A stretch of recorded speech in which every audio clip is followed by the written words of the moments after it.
पहा नवीन एपिसोड्स एकदम add free.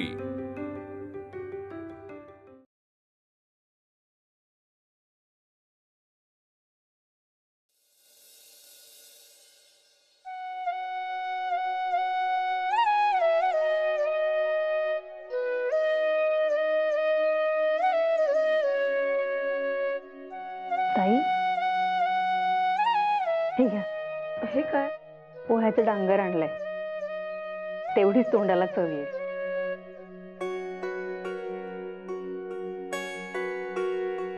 काय हो? दुसरं काही खावंसं वाटतंय का? नाही, असं काही नाही. नाही कसं?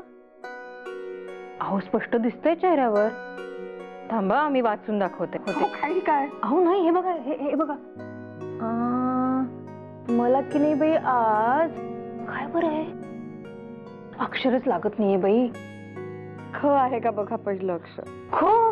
अगं बाई हो, ख. ह्या खच्या पुढे काय लिहिलंय मला ना अजिबात काही वाचता येईना. खारे शेंगदाणे. खारे शेंगदाणे. खारे शेंगदाणे खावेसे वाटतायत होय. अहो काय सांगू, सकाळपासून नुसत्या विचाराने सुद्धा कासावीस व्हायला झालंय. तो खाऱ्या शेंगदाण्यांचा असा खरपूस भाजलेला वास.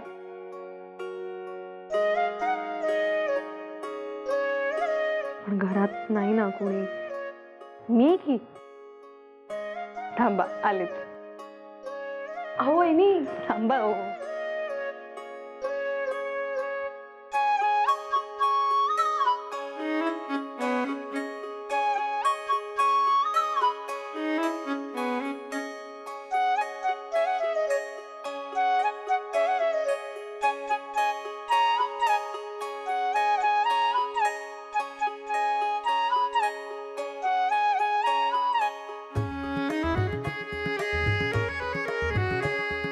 वहिनी.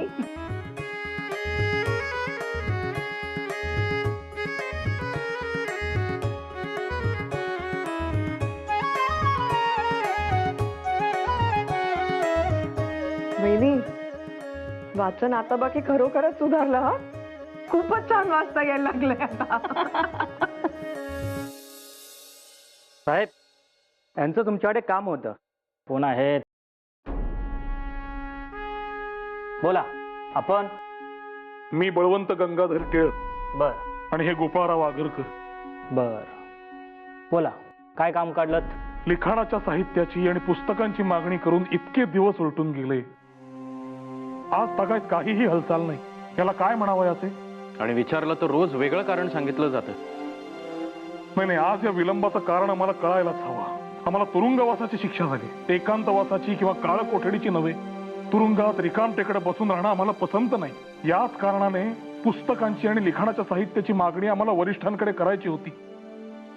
पण आज तागायत तुम्ही काहीही त्यावर केलेले नाही. याचे कारण काय? हे बघा, जर आपण आम्हाला ही मदत केली तर कोठडीतले हे दिवस थोडेफार सुसह्य होतील आम्हाला. आणि आता विनंती करूनही बरेच दिवस लोटलेत. इतकी वाट का पाहावी लागतील? ते काही नाही. आजच्या आज जर तुम्ही अर्ज केला नाही तर आम्हाला तुमची तक्रार वरिष्ठांकडे करावी लागेल. वाचन आणि लिखाण हा आमचा अधिकार आहे. खरंय. थांबा थांबा. म्हणजे पुस्तकांची मागणी करणारे ते आपणच? अर्थात.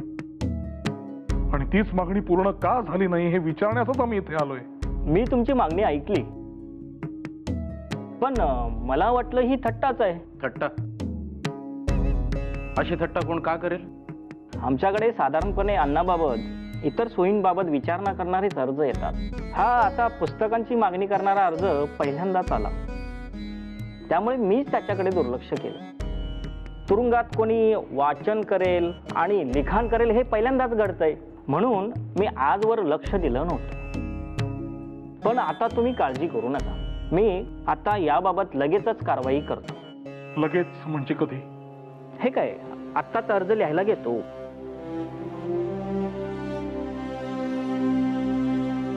To the general superintendent of the gel.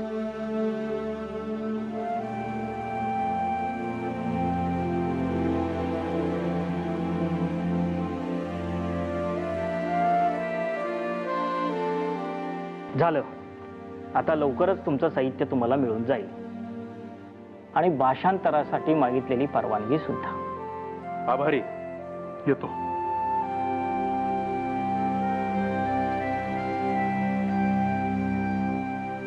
Balwant टिळकांचं घर हेच का?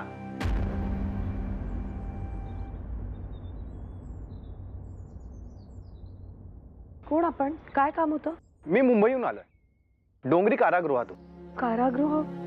सगळं ठीक आहे ना? काय होतंय? कोण आलंय? अहो हे कारागृहातून आलायत म्हणतात. अगं बाई, कारागृहातून? आमच्या ह्यांची तब्येत तर. हो, बळवंतराव आणि गोपाळराव यांनी ही यादी दिली आहे. यादी? काय लिहिलंय यात? हो, या यादीमध्ये जे काही साहित्य दिलंय ते सगळं मागवलंय. लेखणी, पुस्तकं, असं सगळं काही. पहा बरं. हा, आपण आज जाऊन तयारी करूया. चला, आम्ही आलोच. हा, थांबा तुम्ही. बर.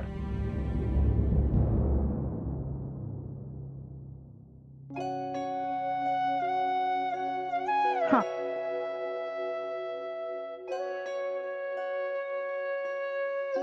काय म्हणावं तरी, तुरुंगात सुद्धा पुस्तकांशिवाय करमत नाही म्हणजे काय?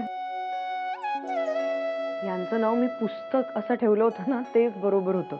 पुस्तक छान आहे की नाव? पुस्तक.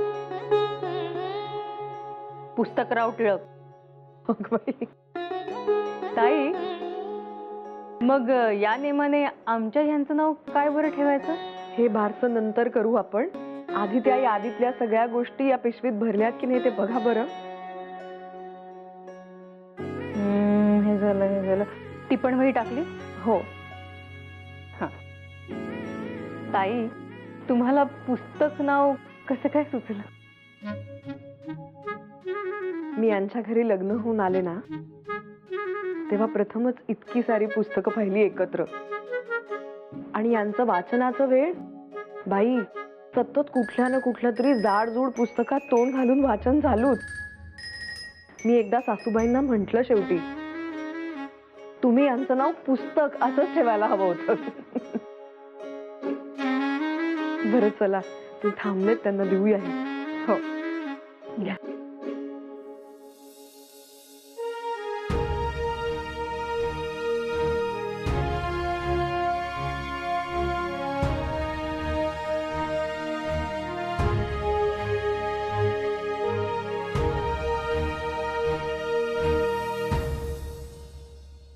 छे छे छे छे, हा असला रिकामपणा म्हणजे शिक्षा आहे बरं. कुठे मन रमवायचं माणसानं? हातास काही काम नाही की मेंदूस काही चालना नाही. हे असं बसून राहायचंय. 4 महिने असेच काढायचे झाले तर कठीण आहे बरं. बळवंतराव, पुस्तकं आणि लेखणीचं साहित्य मागून किती काळ झालं. आज येतील, उद्या येतील करत करत आशा संपुष्टात आल्यात माझ्या. बरं, आधीच्या त्या खोलीत 4 माणसे बोलायला तरी होती आजूबाजूस. आता काय 4 भिंतीने आपण इथे.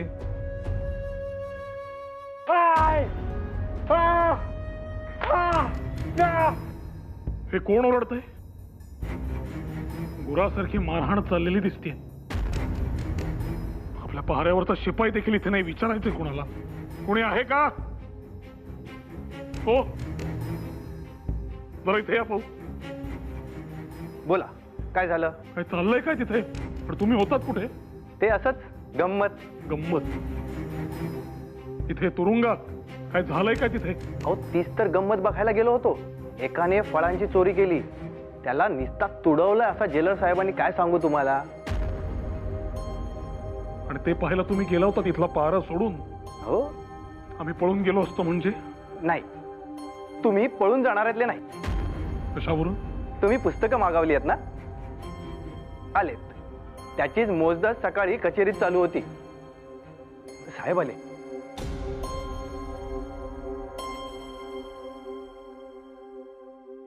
These are your books.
इतक्या दिवसांनी लेखन वाचन करून बरं वाटलं. मेंदू शेणला देखील त्यामुळे. आता रात्रीची चांगली झोप लागेल या थंडीत. अगदी खरं आहे तुमचं.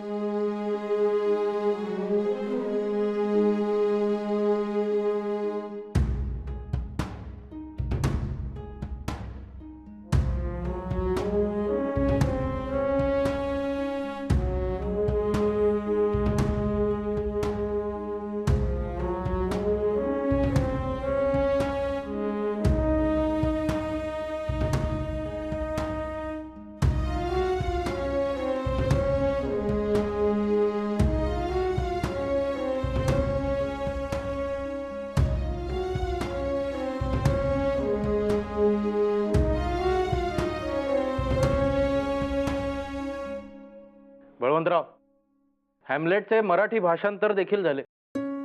विकार विलसित. अरे वा, तुमची फार मदत झाली. या निमित्ताने काही दिवस मेंदूला खुराकही मिळाला, तेही बरे झाले. बुद्धिजीवी माणसाच्या मेंदूला खुराक हवा. शरीराला भले नाही मिळालं तरी चालेल. आता हा मला टोमणा होता की काय? बळवंतराव, विकार विलसित तर पूर्ण झाले, पण मला असं वाटतं लिखाणाची सुरू झालेली ही गाडी थांबू नये. नवीन काहीतरी लिहायला हवं आपण. आणि या गोष्टीवर विचार करताना मगाशी एक कल्पना सुचली मला. अनायसे आपण डोंगरीमध्ये आहोतच, तर तुरुंगातील गोष्टींवर, घडामोडींवर एखादे पुस्तक छापले तर. उत्तम कल्पना आहे. डोंगरीतील आमचे दिवस असे नाव द्या. कसं वाटतंय? तुम्ही विचार करा काय काय लिहिता येईल. डोंगरीतील आमचे दिवस. रामजोशी, आपटे काय म्हणतोय पुणे? बाकी तुमचे चेहरेच सांगतायत सगळं काही क्षेमकुशल आहे.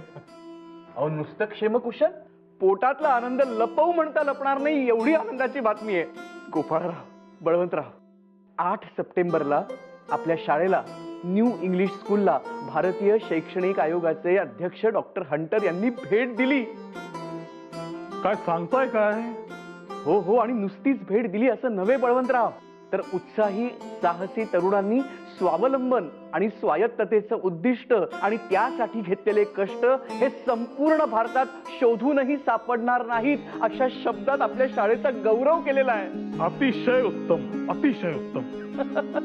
अहो, या हंटर आयोगाची स्थापनाच मुळात भारतीय शिक्षण व्यवस्थेतील सरकारची भूमिका, खाजगी शिक्षण उपक्रमांमधला सरकारचा सहभाग आणि भारतीय शिक्षण व्यवस्थेतील मिशनऱ्यांच्या प्रयत्नांचं स्थान या सगळ्याचा अभ्यास करण्यासाठी झाली होती. वा वा वा.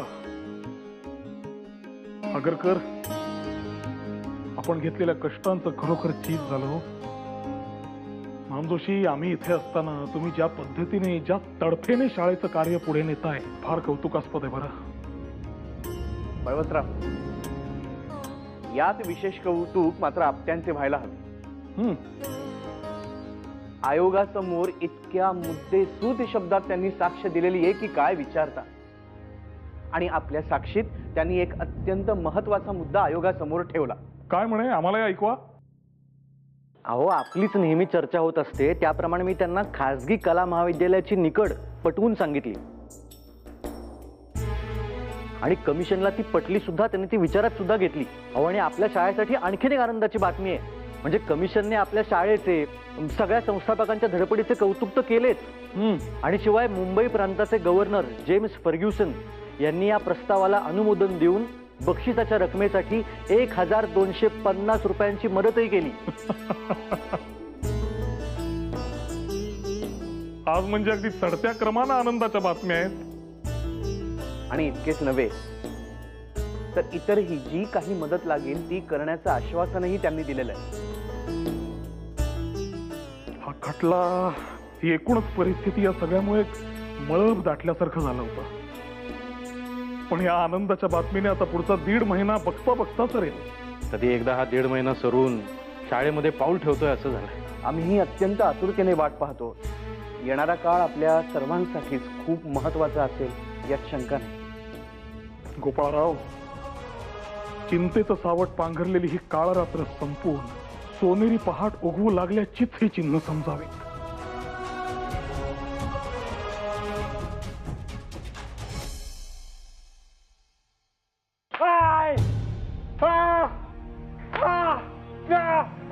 नको.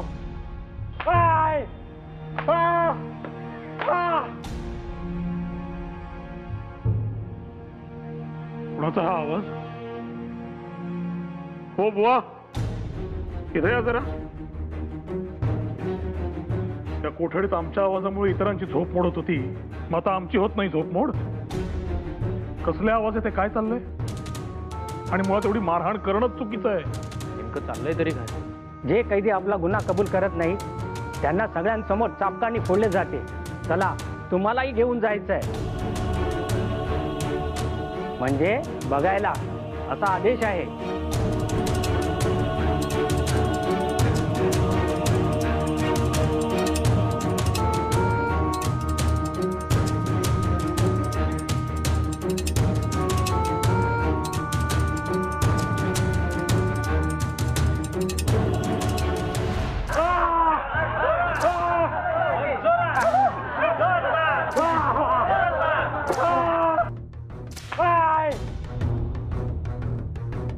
हे बघा, ही अशी असते शिक्षा आणि आम्ही सारे असे मजा घेतो.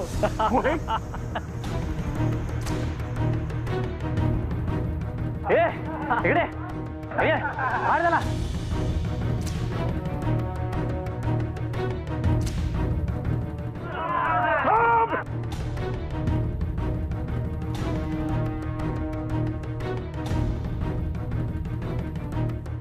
याची चूक काय, गुन्हा काय, त्याला काय शिक्षा व्हायला हवी याची मला कल्पना नाही. पण कुठलीही शिक्षा देत असताना आत्मसन्मान टिकवून ठेवणं महत्वाचं आहे. आणि हा असा जर खेळ मांडला जात असेल तर तो त्या आत्मसन्मानाचा अधिक्षेप आहे.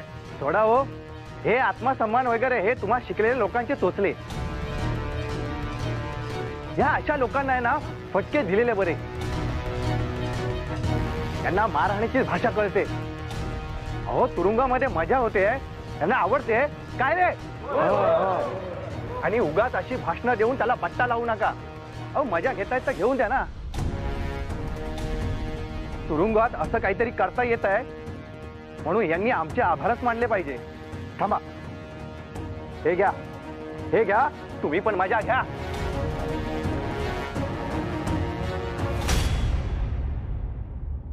मजा लुटायची?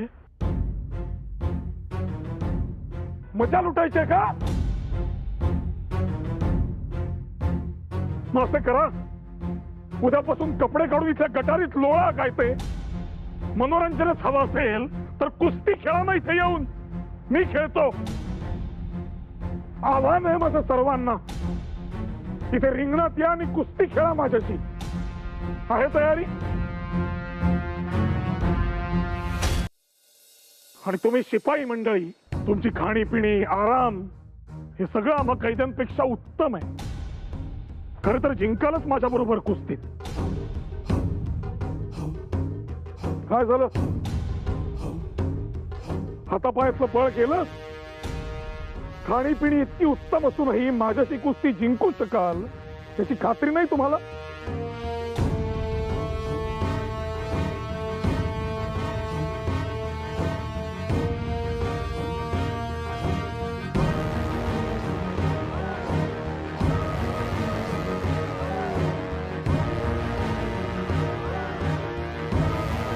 हा खेळ जर आत्ताच्या आत्ता थांबवला नाही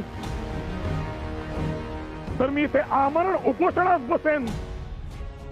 सांगून ठेवतोय. आपल्यातलं ते कैदी आहे हा, त्याचा छळ तुम्ही इथे आनंदाने पाहताय हे केवळ क्रौर्य आहे. माणूस म्हणून अधःपतन आहे हे. धिक्कार आहे तुमचा.